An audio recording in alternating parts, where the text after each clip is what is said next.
Hello, everybody, and welcome to the Women's Soccer Show. I'm Sarah. And I'm Allie. And it is the Group D preview. We have made it, Allie. Group D, the fourth of four groups that we're going to do. And this is the one, save the best for last, that we have all been waiting for. It's the group of death. I was going to say, does D stand for death or does D stand for disappointment? We shall Why see. are we disappointed? I'm not disappointed. This is going to be a great group to watch. Yeah, but they're the most inconsistent for me. Out of all of the four teams that have been thrown together, these are the four teams where I'm like, who knows what's going to happen? I don't. I don't know what's going to happen, but not because they're inconsistent. All right, it's England, Netherlands, France, and Wales. I'm so curious why you think everybody here is inconsistent. I think France have been consistently meh. They're inconsistent in the sense that they have the talent to win, but then they never win, so I would call that pretty consistent. The Netherlands, I think they've been consistently really good. I don't actually expect... I don't know. That's maybe a question mark. And England, listen, I guess they're kind of a question mark too. So they are, you've just got the roundabout way to say I was right. I don't think that means that they're inconsistent, though. I think the Netherlands and England might be question marks in the same way, which I'm excited to talk about. So what are we wasting time for, Allie? Let's do it. We're, of course, going to kick it off with England because, I mean, why wouldn't we? Allie is sitting right here. There's so much to talk about for every single one of these teams. Honestly, we could do just a preview for 40 minutes of England and then a preview for 40 minutes of France, but we're going to keep it as tight as we possibly can. But we're going to kick it off with the Lionesses, the defending champions of Europe. Are they going to defend their title, Allie, first and foremost? I don't know, because this is why I say about inconsistent, because let's look at their Nations League run, which is their most recent run of form. They were dominating in some games, and I'm like, yes, this is the Lionesses of old. I get it. This is fantastic. We're winning 5-0. We're winning 6-0. Yeah, but that was against Portugal, so.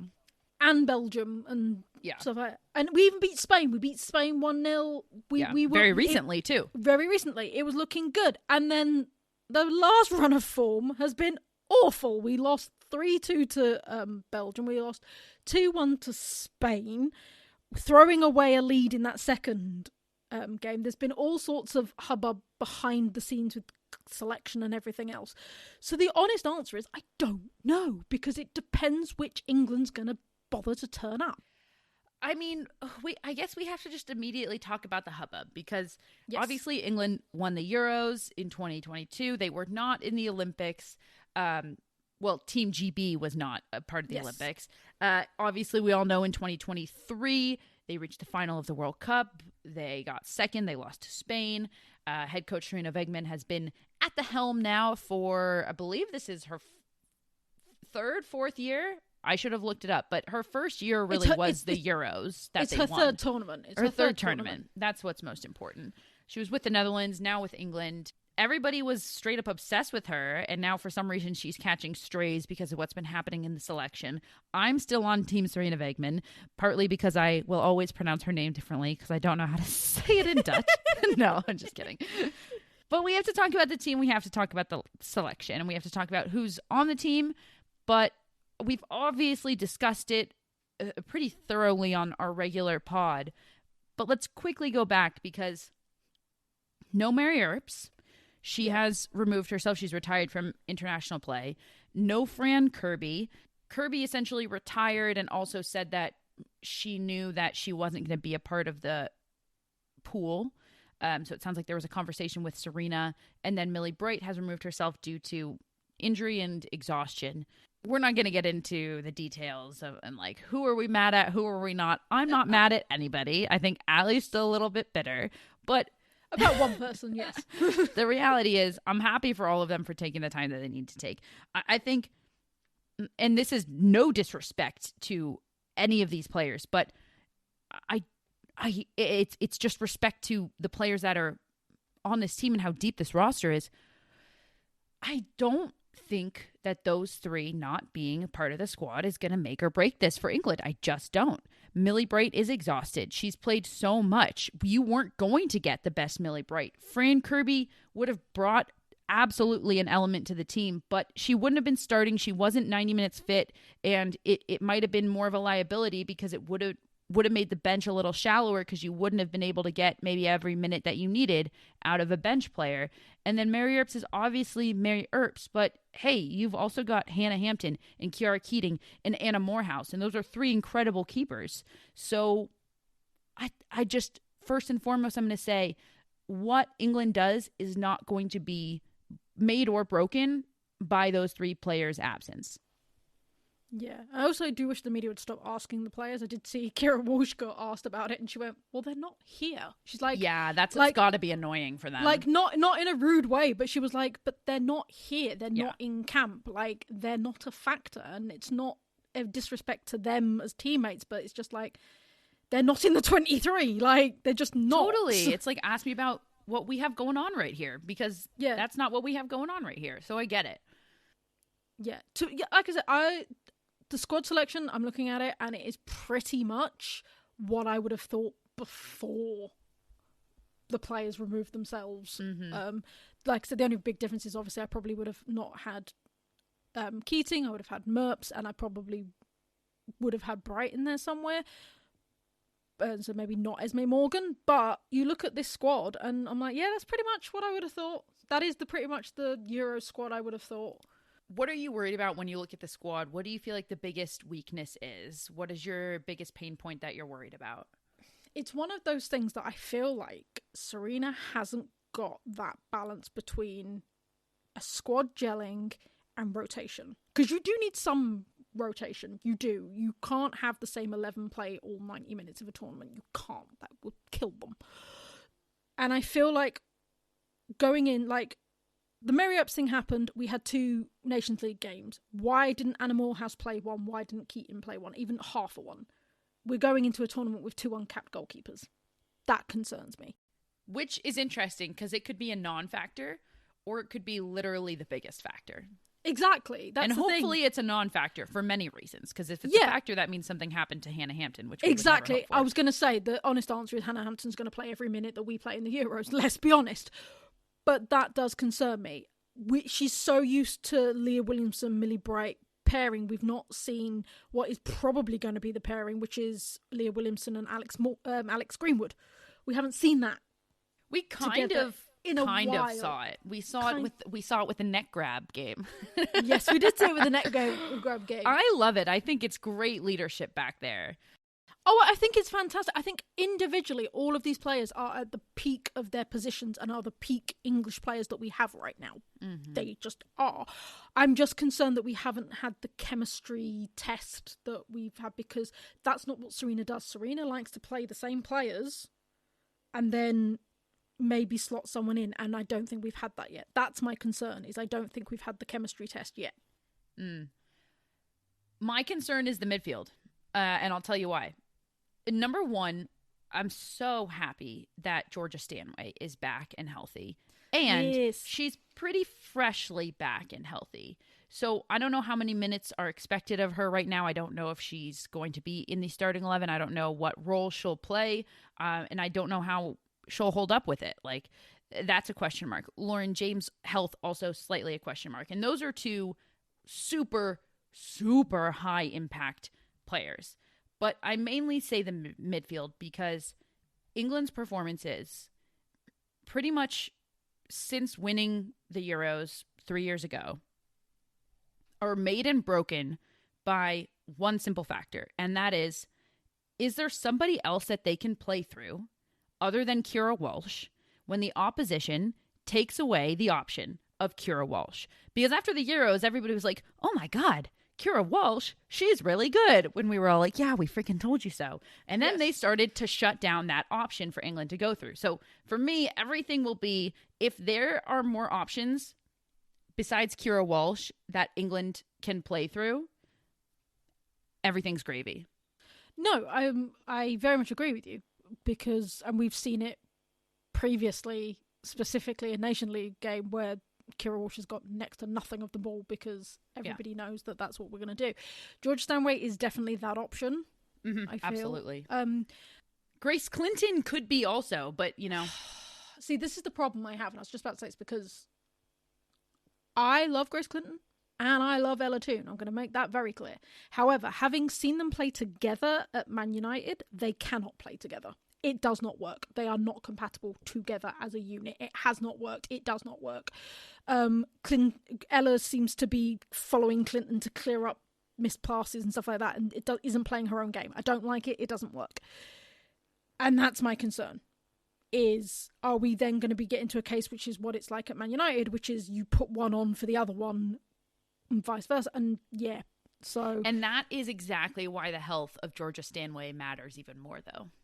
Yeah, it really does. It really does. Because I'm looking at that midfield now because you've got some experienced and some inexperienced. But Georgia's the one. Let's take a look at the forwards really quickly because we've been talking about injuries, and notably Lauren Hemp is back and in form for England. This for me makes me very excited because she's listed as a forward, but to be honest, Lauren Hemp can run a wing like no one's business. She can be that 10, that missing piece between your midfield and your forwards. She can play in midfield. She does it for City often.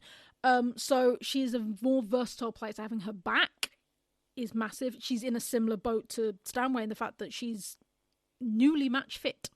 Like, she came back for the last 3 games, I think, of the WSL. So, and she looked like she'd never been away. Like, literally, first game back, 2 minutes on the pitch, she got an assist. Like, she's looking good. And then it's just your standard forwards. You got Aggie Beaver-Jones, who's absolutely tearing it up for England, got 4 goals. Yes, it was against Portugal, but she got 4 goals at Wembley. Mm-hmm. And first player to do that since Beth Mead doing it in the last Euros. Yeah, so the forwards I'm really happy about, and it does concern Hempo coming back is definitely a huge thing. So it's just going to be how well they gel and how quickly they can gel, and if they can shut out the outside noise. Because of the hubbub, there's been so much, and like I mentioned about Kira Walsh saying in an interview, let's not talk about the players that are missing because they're not here. It's can they shut out the noise? Can they shut out the noise, and also the noise of being the defending champions? Like, that comes with an extra weight on your shoulders as well. As much as everybody wants to believe that it doesn't, it does to have to defend that title. I will say, though, you look at this squad and you look at this roster, this is a deep, deep roster with, frankly, players, and I look down this entire list, anybody could be starting on any given team. Like, this is an incredible roster that absolutely has the depth to win it. So we'll see. To the Netherlands. They are... again, that's what I've got for the Netherlands. Because I look at them and I'm like... Why? Because they've been so hit or miss in the last few years. All right, let's talk about their performances the past few years. Yeah, they've been so hit and miss. Yeah, so let's look at the Nations League. They are second in their group to Germany, but that's 3 wins, 2 draws, 1 loss. The loss was to Germany, funny enough. The 2 draws were with Scotland. Actually, no, they beat Scotland once, and then they drew with Germany, drew with Scotland, and then beat Austria 3-1. I guess those results do say slightly unpredictable. Yes, I would say so. They reached the quarters of the World Cup, but then lost to the eventual winner, Spain. In extra time, too. Like, we can say that they lost to the eventual winners, which is, I think, fine in and of itself. But that was a really... I, distinctly remember that game. The Netherlands could have had that. Yeah, they weren't, to be fair, I am being quite negative about the Netherlands. They actually had a fairly decent World Cup. They certainly had the US rattled. I wouldn't say rattled. I think we actually played them really well in the group stage. They did advance first out of the group, though. There you go. And then Euros 2022, they were the defending champions at the time, and then got to the quarters before getting knocked out by France. It's just... There's something about the Netherlands that are either fantastic and they're so on point, or they're just a dumpster fire. A dumpster fire is really harsh. I don't call getting to the quarters of a World Cup and getting knocked out by the eventual winners, dumpster fire. Yeah, but if you look at their Euros, how they got to their the last Euros to get to the quarters, they got rattled by Portugal. They drew in one of theirs with a lower league team before winning to then advance and then getting knocked out by France. It wasn't a good Euros for them last time round. It really wasn't. I would say they made the finals of the 2019 World Cup, and then it's kind of been downhill a little bit from there, would you say? With high expectations, but they haven't had a result like that. Like, they haven't made a final. Yeah, exactly. They remind me of Sweden. Always the bridesmaid? Yeah. Except that they've actually won the Euros. Yes, they have, but like have Sweden? Sweden have won once and the Netherlands have won once, actually. Yeah.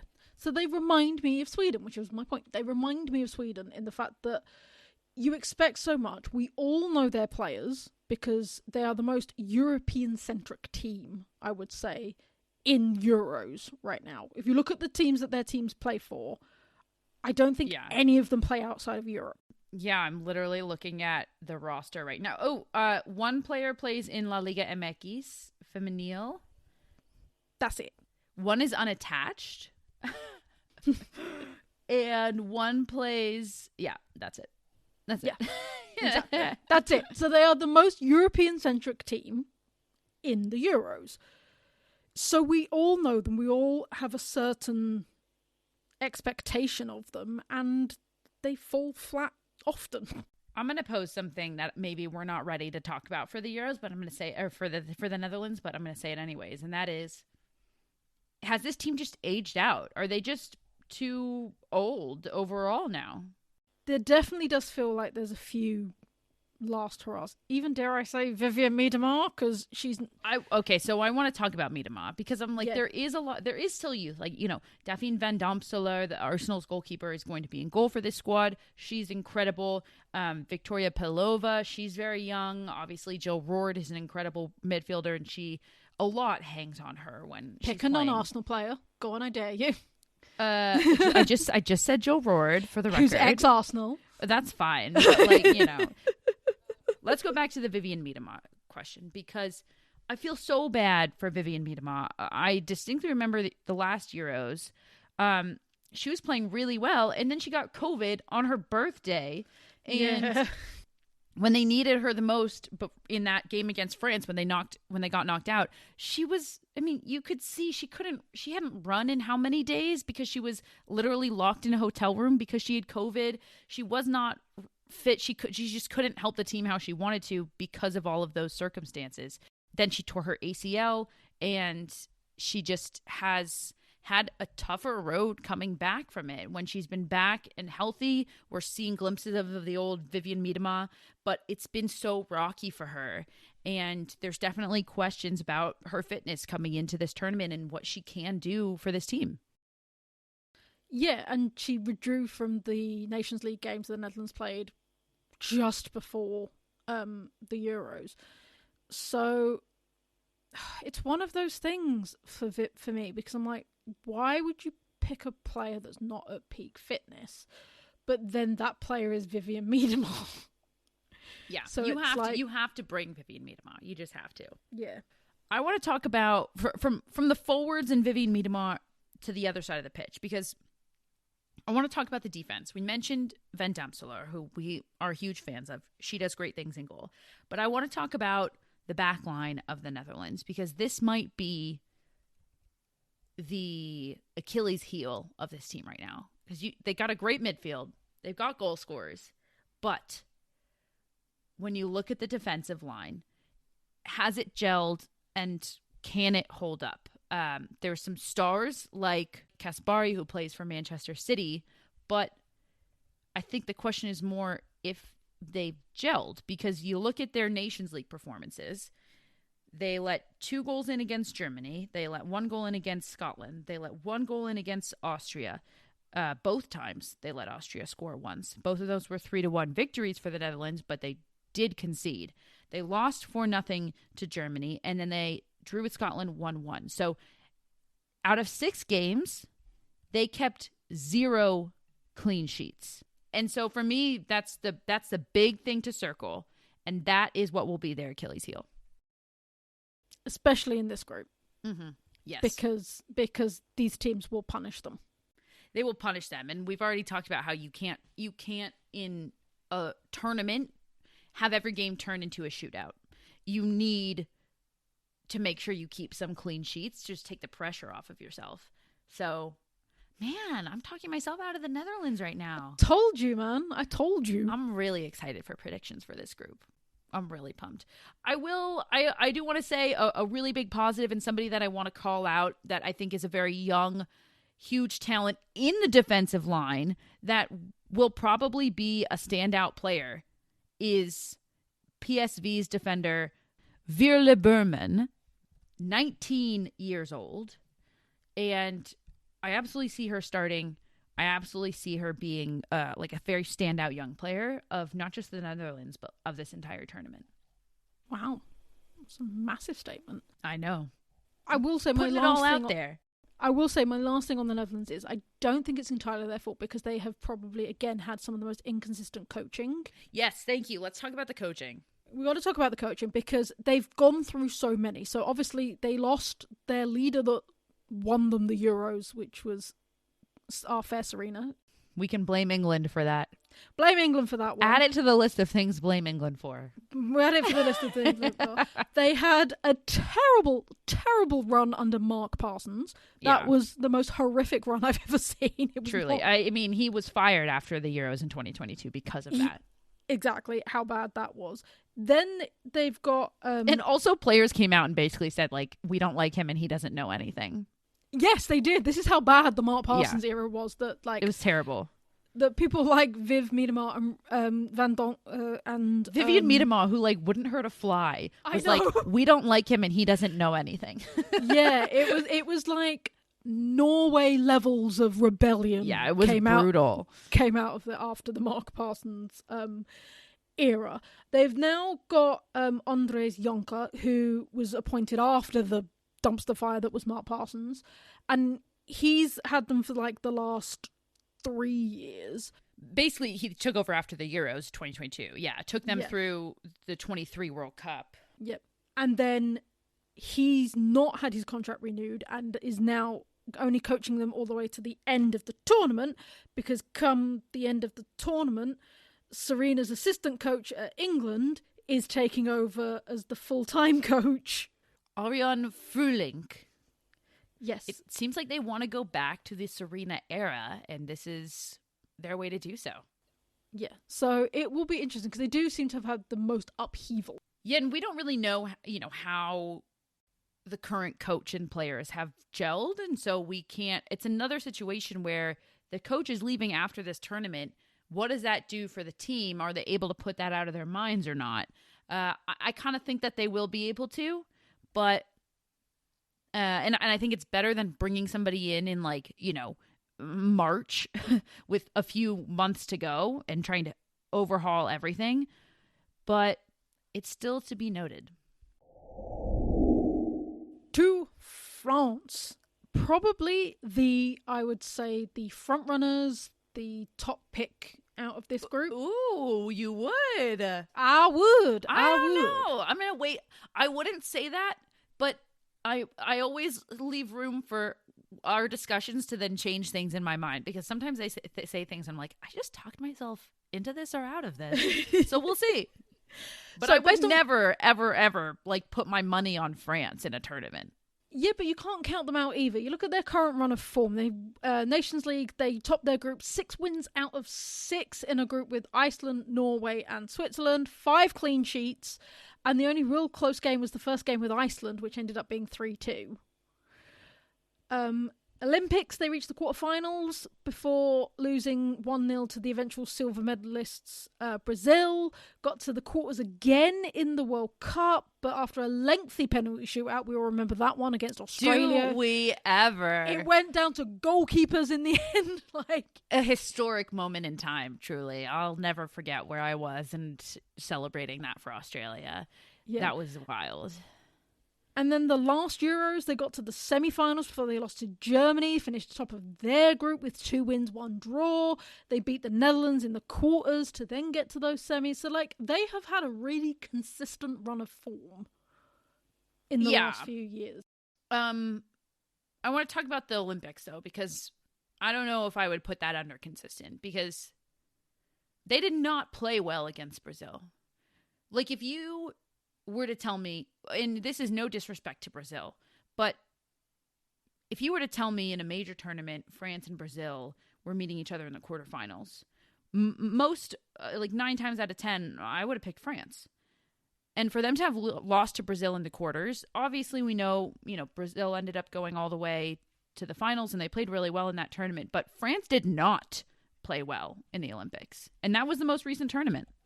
They didn't. I will give you that. The one thing I will say is they didn't qualify for the Olympics. They got a place because they were the home nation, and the home nation just gets a place anyway. There you go. So they didn't have the run-up that other teams that had to qualify for the Olympics had.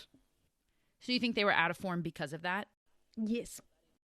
We've got to talk the French coaches, however, because it feels like we're moving from one controversial set of coaches to another controversial set of coaches.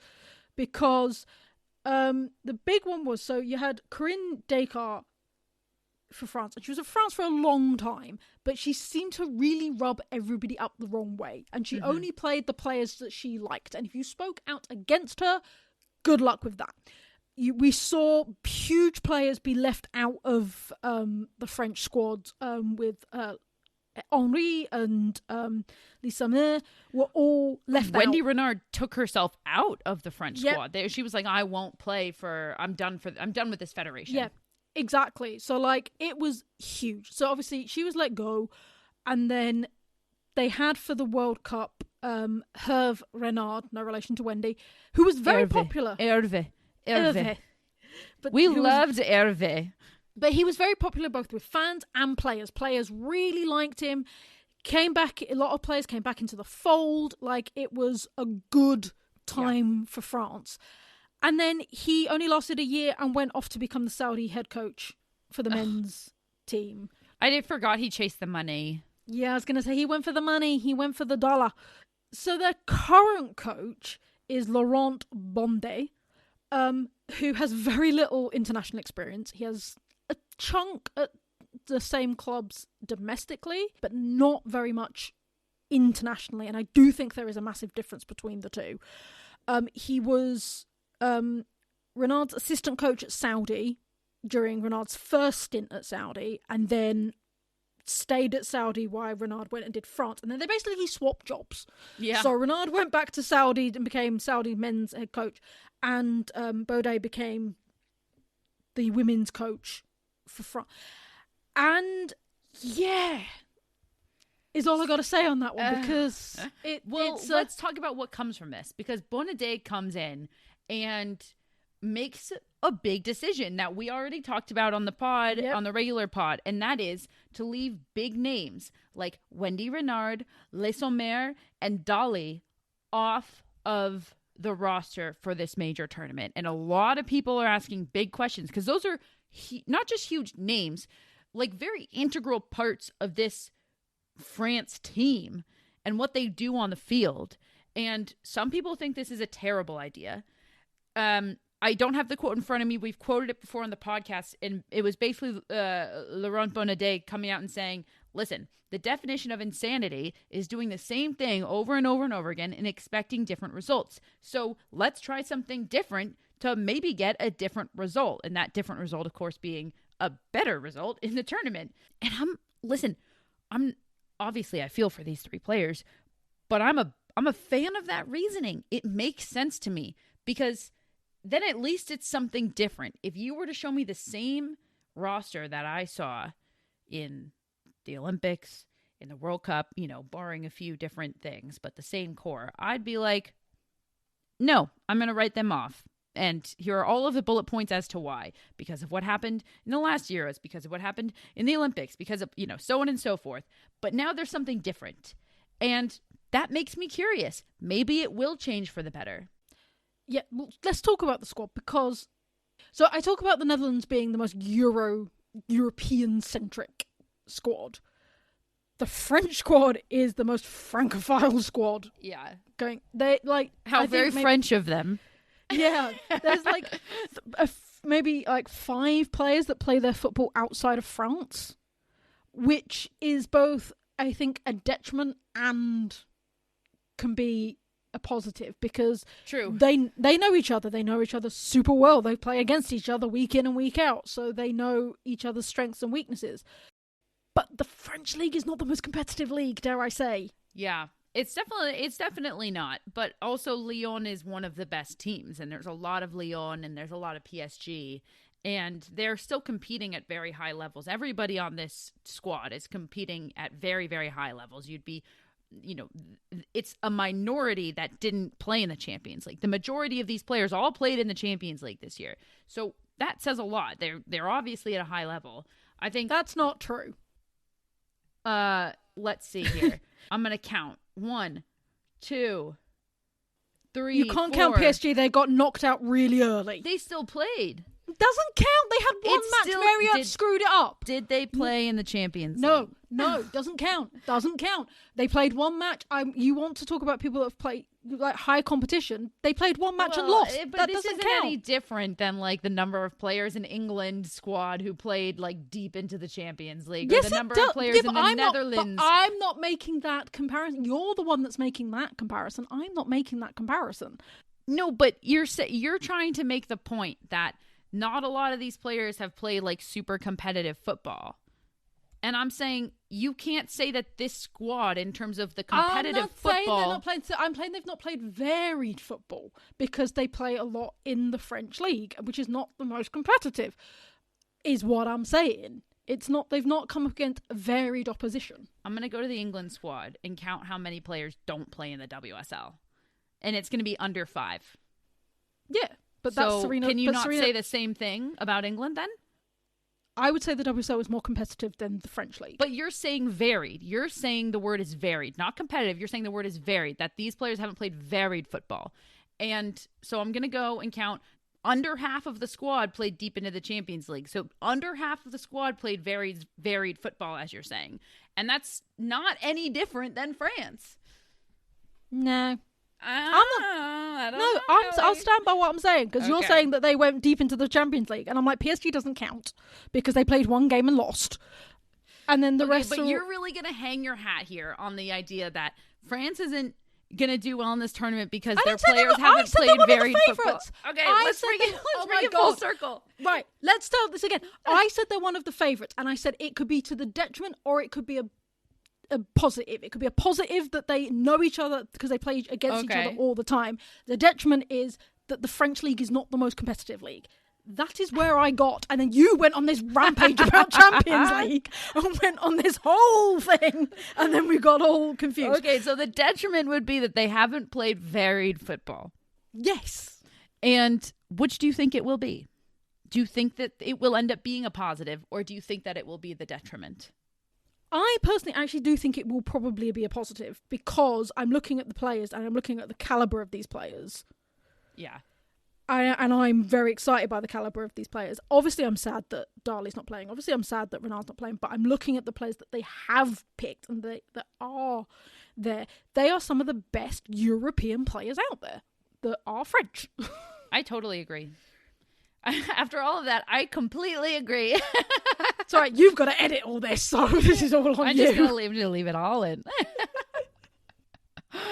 Oh, okay. Well, yeah. So I do have to say, and I don't want to say it, but I feel like we have to say, it does seem like Renard, Le Sommer, and Darley were left off because they are on the older side and their form maybe has fallen off. What does that leave us with? A squad with perhaps a leadership vacuum, or who do you think is going to step up into these leadership roles? Well, the big one's going to be the goalkeeper, PPM. Like, she's been at all these tournaments. She's led them really well. She's captained a few times. I don't really like a goalkeeper captain, but she's there. She is a huge voice for them. So for me, is going to be a massive leader for them. Yeah, I'll also add in, like, you have people like Delphine Cascarino who've been in the squad, Diani, Katoto, like these players who have been in the squad for a very long time. Baltimore, who's really come into their own at Chelsea. Like, there's definitely personalities and presence that will galvanise this squad, which is why I'm like, you cannot sleep on France in this tournament. Watch them now. They'll be my Iceland and they won't get out the group. But on paper... Selma Baca, I'm going to add in too. Yeah, on paper, you cannot sleep on France. Yeah, I'm going to say I've been a little bit convinced by this. I've talked you out of the Netherlands and into France. I just love that they're doing something different. Like I said, now once a few weeks ago on the pod and now again today, like if it was the same old squad, I would not be convinced, but I just might be. Are we again saying that this squad is incredible and the question mark is the coaching? Because this has been a very sad theme across all of these groups. Unfortunately, yes, because I don't know what this coach can do, is the honest answer, because he's, like I said, got no real international experience.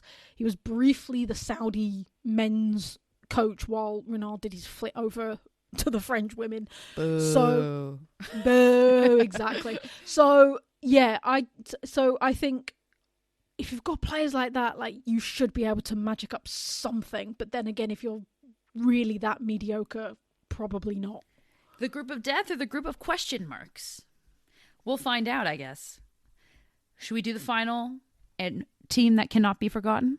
Yes.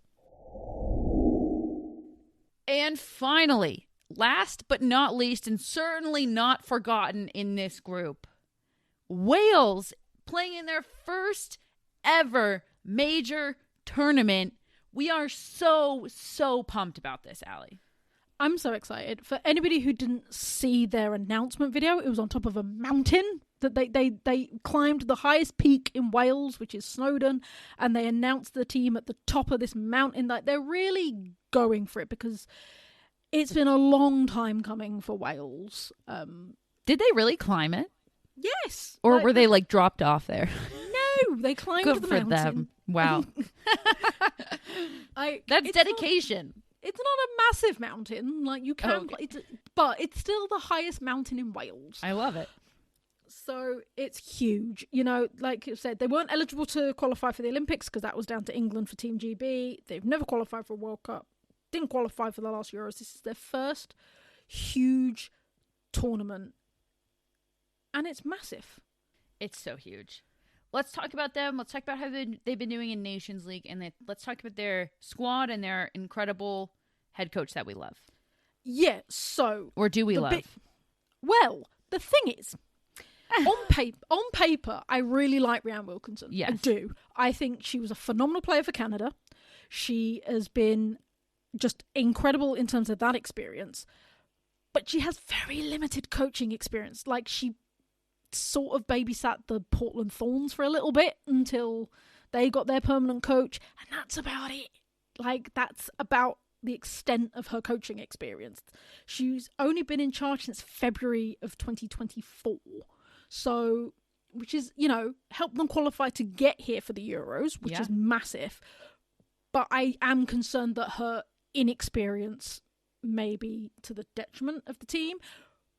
But everyone's got to start somewhere, and the players seem to love her. The fans really love her. Like, she's been amazing for Wales. And to be honest, it was a huge achievement for them because the Welsh FA has a much lower budget than the English FA.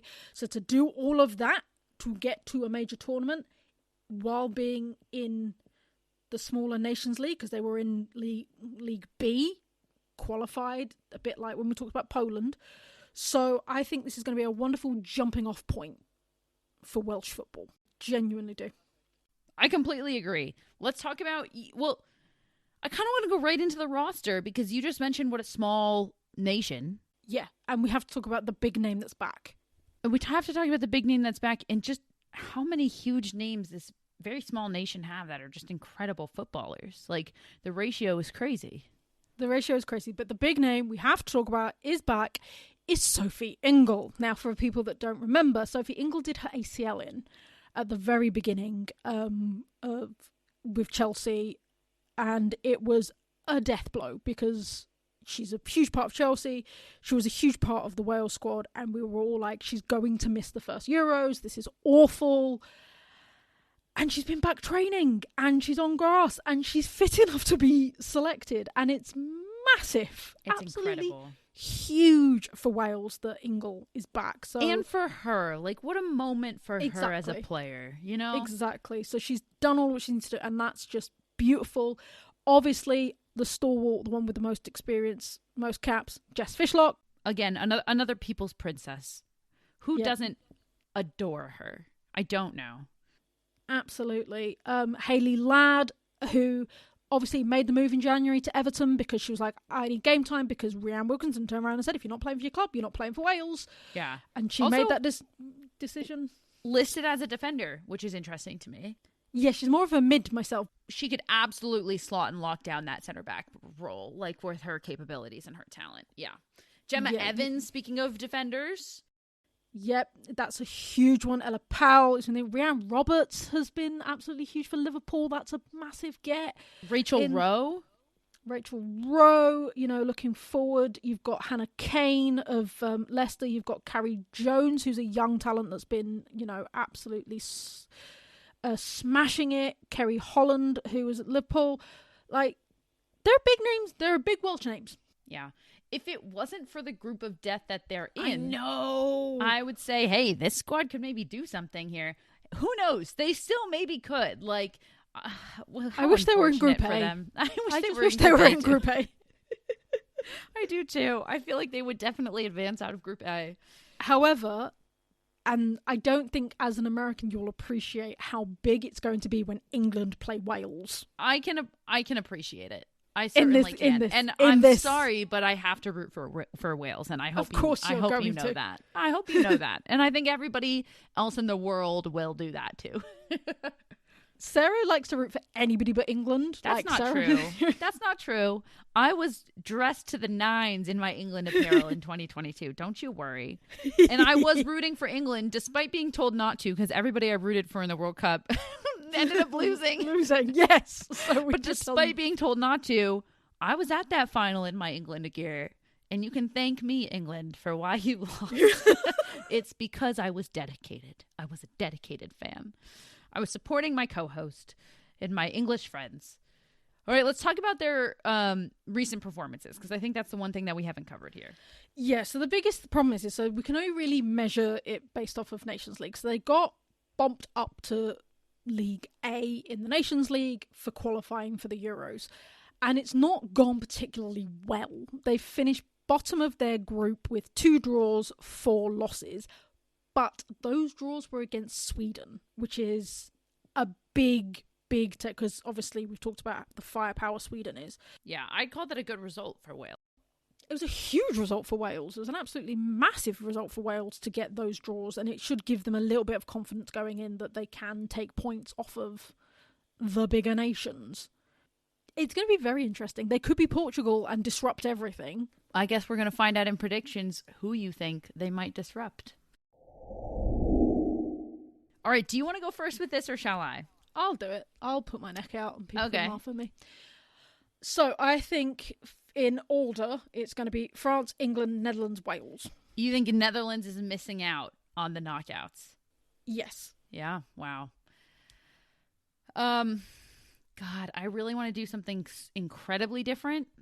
The sad thing is there's no good answer here, because you look at this in England, France, You're or going the to lose Netherlands. someone. You're going to lose somebody who should have qualified, and you're going to get somebody in Group A. No offense again. Sorry, Group A. You're going to get somebody out of Group A who it's just disappointing to me. I wish one of these 3 was in Group A, and it would feel a little bit more fair. But hey, you're going to have to beat the high competition, the stiff competition at some point. So why not in the group stages? You went... Remind me again, you said France, England? France, England. Yeah, I think I'm going Wales. England, France. Ooh, more favourite. Netherlands, Wales. And the Netherlands I have not advancing literally because of the back line, what I said already. And that if you're going to concede goals, It's over. You have to be able to keep clean sheets. I'm excited about the slight change up that France have, and I do think you're underestimating what your own squad has. I think England can pull out. They can beat anybody, and I think that they can beat France. So I think it's England, France, Netherlands, Wales. Boom. I have more faith in the Lionesses than you. Quintessential England fan right here. I was gonna say it's like what we do in England. We don't ever get our hopes up, and then we're pleasantly surprised. Like when I tell you, when we beat Sweden in the semi-finals of the last Euros, every single England fan that I spoke to was like, well, that's our final. We've got to the final. We've beat the semi-final curse. We've got to a final. We're not going to win, but we got to a final. Oh, my God. Hey, we'll see what happens. All right, that is it for our group previews. But a reminder, on Monday, we are dropping the full predictions episode. And that will drop Monday of next week. And then Wednesday, the tournament starts, everybody. And the full predictions episode, we're not just going to do who advances out of the groups. We are going through the tournament, baby. Who gets first? Who gets second? Who gets third, even though there's no third place game? We're doing it. We're going to look at the bracket, and we're going to do it. And I'm so freaking excited. So that's it for us here at the Women's Soccer Show. I've been Sarah. And I've been Allie. We'll see you on Monday, everybody. Good night.